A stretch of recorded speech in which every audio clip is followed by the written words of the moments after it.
Bahía Blanca, comunicado número 1 del Comando de las Fuerzas de la Marina de Guerra.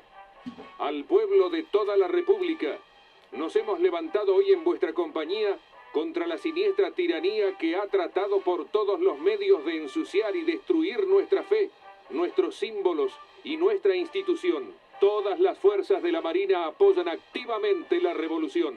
Seguiremos adelante hasta terminar con la tiranía. Informó Radio LU7 de Bahía Blanca.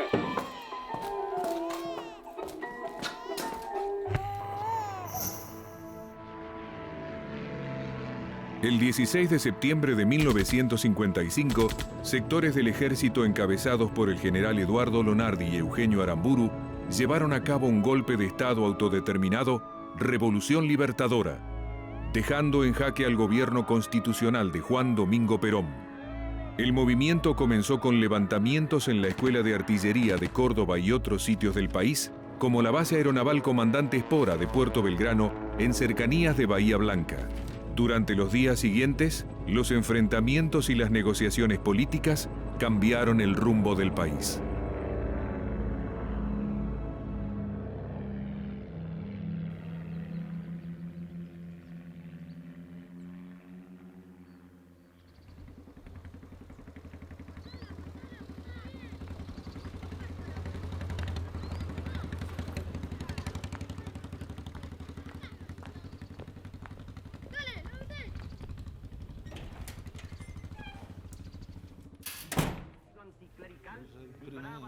¿Qué tal, muchachos? ¿Cómo andan? ¿Cómo le va, Juan? ¿Cómo anda eso? Ahí andamos, llevándola. Nos rajan, ¿eh? ¿Una copa? Una sola nomás, que la patrona me está esperando. Pero era de esperarse, Juan. Desde que bombardearon la plaza no para de haber quilombo. Sí, era de esperarse. Están todos revolucionados con ganas de llevárselo. ¿Qué? ¿Usted escuchó algo? La radio de Bahía dice que Perón ya renunció. Así que... Pero no le preste mucha atención a la radio de Bahía, Mire que están tomadas, Además, en Bahía son bastante... gorilas.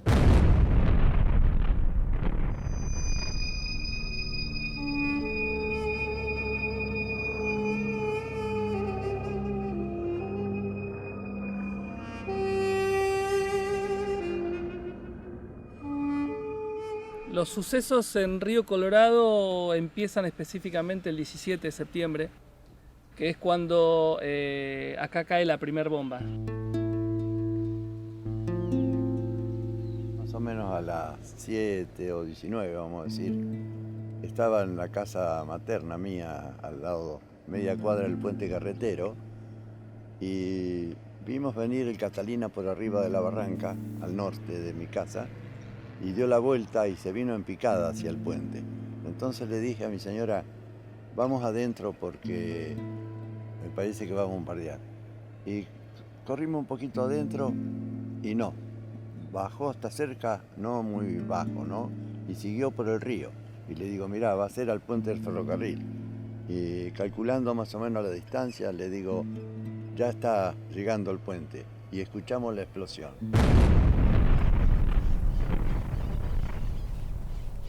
Para el pueblo, para toda la gente fue una gran sorpresa, inclusive más allá de que algunos conocieran que estaban pasando este tipo de sucesos, realmente porque todavía muchos hoy me dicen que en el fondo ni siquiera pensaron que eso podía ser posible acá en Río Colorado.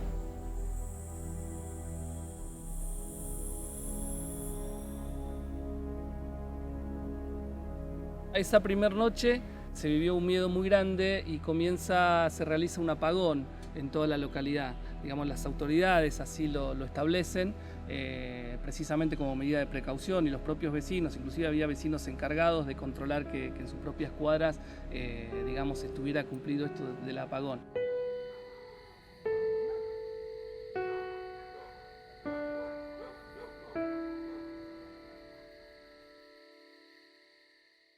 La situación comienza a cambiar al día siguiente, cuando muy temprano a la estación va a arribar el primer tren de soldados que provenían del sur, de las localidades de Neuquén, Cobunco y Zapala. Sucede que un apoyo que podía tener el gobierno peronista en el ejército eran las guarniciones del sur del país, sobre todo de Neuquén, donde había destacamentos de infantería, de artillería antiaérea, creo. Bueno, había un panorama bastante importante de unidades militares que respaldaban al gobierno. Entonces, estas fuerzas se vienen desplazando en trenes y lo que deciden los mandos de la Marina, de la Fuerza Aeronaval, porque quienes bombardean acá creo no han sido los de la Fuerza Aérea, sino de la base aeronaval Comandante Espora, es bombardear los puentes y amedrentar, incluso en el bombardeo, si cae alguna bomba un poco más afuera, no importa, porque es para amedrentar a las tropas que vienen y que queden detenidas, que no sigan avanzando, cosa que efectivamente consiguieron. Nos encontramos en una maniobra en la cordillera. Nos comunican en Zapala mismo, cuando llegamos de vuelta, de allá nos dijeron que nosotros seguíamos en el tren.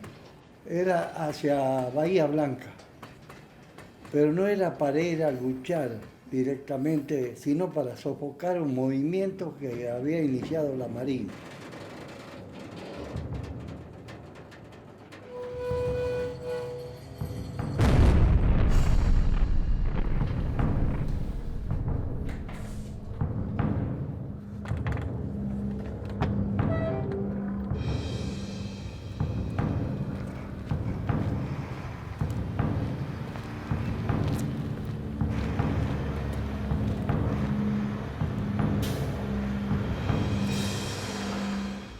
Desgraciadamente pudimos estar muy poco, ya que se sintieron los aviones que llegaban al Río Colorado y hubo un bombardeo contra unos vagones de petroleros y luego en los talleres.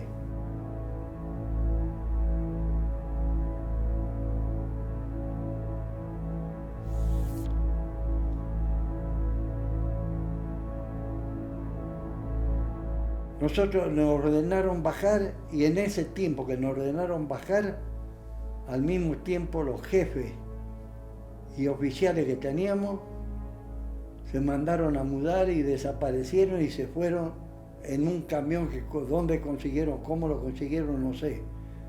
Pero ellos se fueron para entregarse a la base naval de Puerto Belgrano.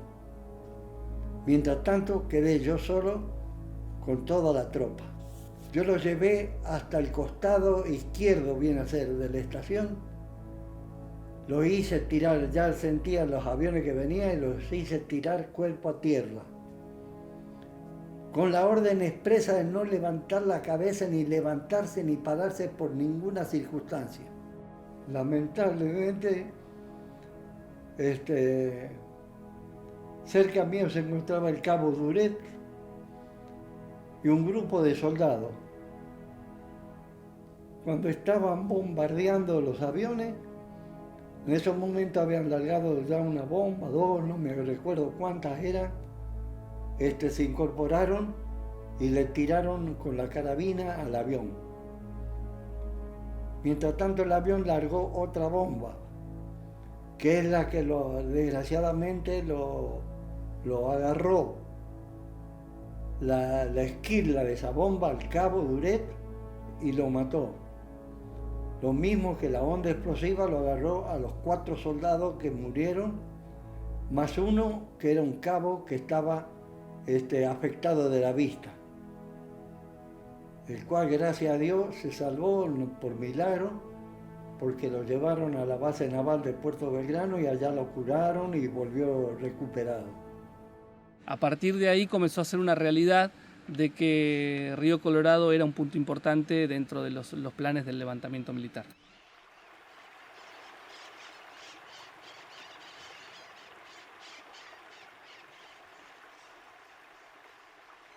Si bien este puente fue el primer objetivo, no lo destruyeron. El objetivo inmediato fue precisamente detener estas tropas que venían desde el sur. Por eso que el bombardeo se hacía de manera sistemática sobre la región de la estación del ferrocarril, precisamente porque ahí quedaron detenidas las tropas, los trenes, y porque de esa manera también se produjo lo que en realidad creo que era también otro objetivo, es decir, que la población civil, que la gente se alejara de estos lugares. Cuando ya empezaron a venir más aviones grandes, que fue que estábamos en mi casa, nosotros estábamos a 600 metros de la estación y vimos clarito cuando los aviones abrían, vimos las bombas. Y ya cayeron en el tren, ya me dijo mi papá, salió a mirar, cayeron en la estación de tren, en el galpón de máquinas. Entonces ya dijimos, bueno, mucha gente se ha ido, nos vamos, dijo. Entonces buscó unos vecinos que iban a un campo, entonces fuimos todos en un camión grande, íbamos muchas familias que nos fuimos. Y bueno, así como nosotros, que íbamos que poniéndonos las botas de goma, que viendo a ver para dónde había disparado la abuela, otra gente se iba en coche, otros llevaban enfermos en carretillas. Así disparamos y así lo vivimos.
Al siguiente día la situación no varió en cuanto a que el bombardeo continuó.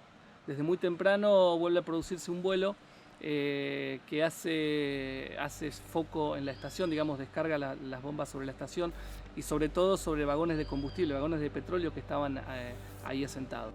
Digamos, la gente que se había ido, que había abandonado sus casas, algunos de ellos lentamente habían intentado volver para buscar provisiones, para inclusive conocer qué había pasado en su casa, pero sobre todo esto, tratar de volver a sus casas, de tratar de encontrar comida, ropas, abrigos que sabían que se estaban precisando y volver, digamos, a esos lugares donde estaban refugiados.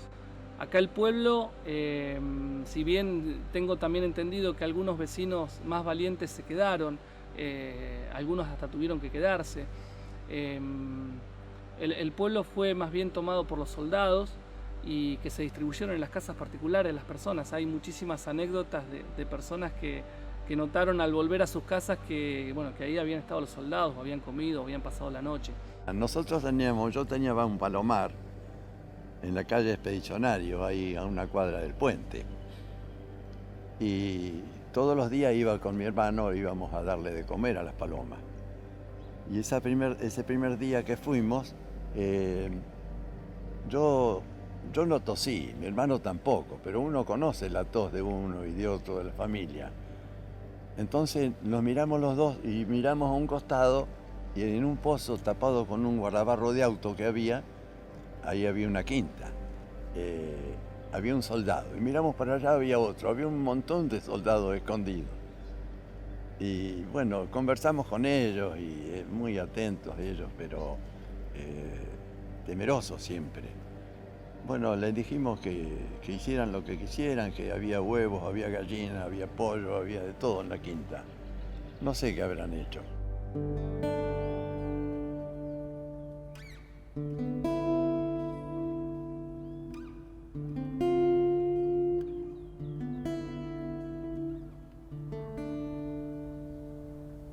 Ya para este momento la situación un poco inclusive entre los soldados era mucho más tensa en la localidad. Es decir, que el levantamiento se sabía que había surtido efecto. Muchos se enteran de la llegada de un helicóptero con altos oficiales, digamos, del ejército que llegan para entrevistarse con los oficiales de estas tropas que habían venido del sur. Y en la escuela 18 había instalado el comando del ejército de Cobunco y Neuquén. Y donde está hoy el colegio Martínez Ubría, era un baldío. Había una cruz allí. Y apareció un helicóptero. Yo no lo vi, eso me lo dijo una persona que estaba ahí muy cerca, porque no salieron todos de Río Colorado. Y ese hombre me dijo que llegó el helicóptero y se bajaron 3 o 4 oficiales de la Marina. Y vinieron caminando, son 2 cuadras, hasta la escuela 18. En la escuela 18 entraron y como a las 2 horas salieron. Subieron al helicóptero y se fueron. Entonces se dijo de que ahí esta gente había matado al general, no me acuerdo cómo se llamaba, que apareció muerto de un síncope en Neuquén. Esto es algo que circula entre los vecinos, que muchos conocen, que muchos de ellos recuerdan. Con el tiempo se ha convertido en una duda, en una nebulosa, es decir, hay quienes lo tienen más claro. Lo cierto es que la mayoría de los que vivieron esos días y los que estaban en Río Colorado en esa época recuerdan que sí, efectivamente dentro de la escuela 18 se produjo un fusilamiento. En realidad se sabe que de la escuela 18 salió un cuerpo y se sabe que al otro día esa misma persona, ese alto oficial, apareció muerto de un paro cardíaco en Neuquén.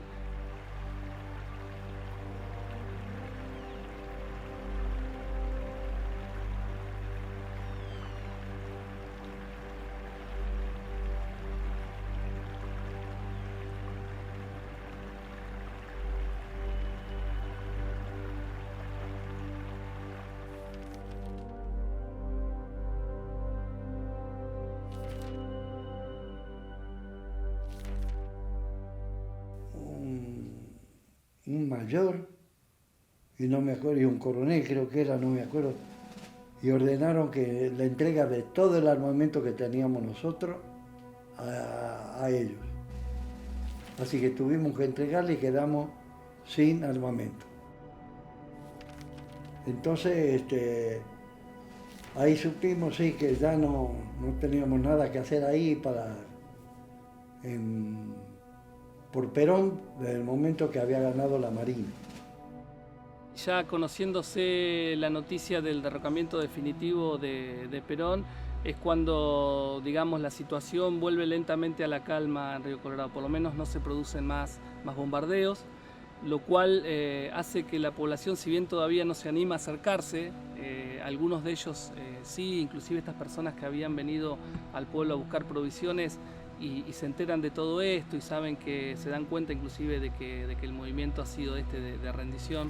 Y a partir de ahí empieza una situación muy distinta en Río Colorado, es decir, un poco de búsqueda y hasta de persecución de algunas de las personas que se sabían afiliados al Partido Peronista y que defendían públicamente la causa peronista.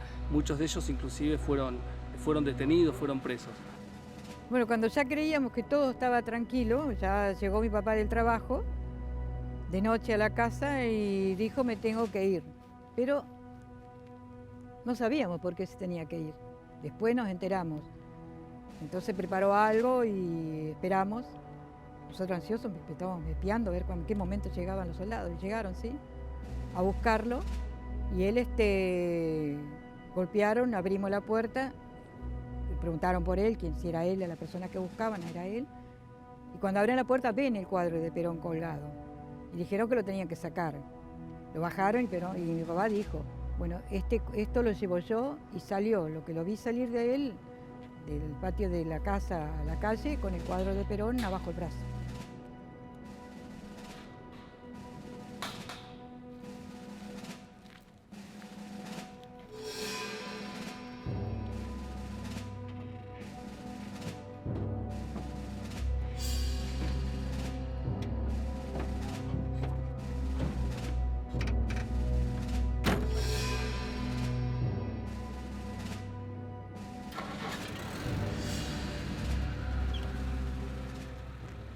Cuando se analiza o a la distancia un poco se toma en cuenta los sucesos de aquellos 3 días que duró el bombardeo de Río Colorado, puede verse que los aviones, si hubieran querido realizar más destrozos, lo hubieran hecho. Es decir, el puente ferroviario podrían haberlo destrozado tranquilamente, porque los objetivos de ellos fueron bien claros y así lo realizaron.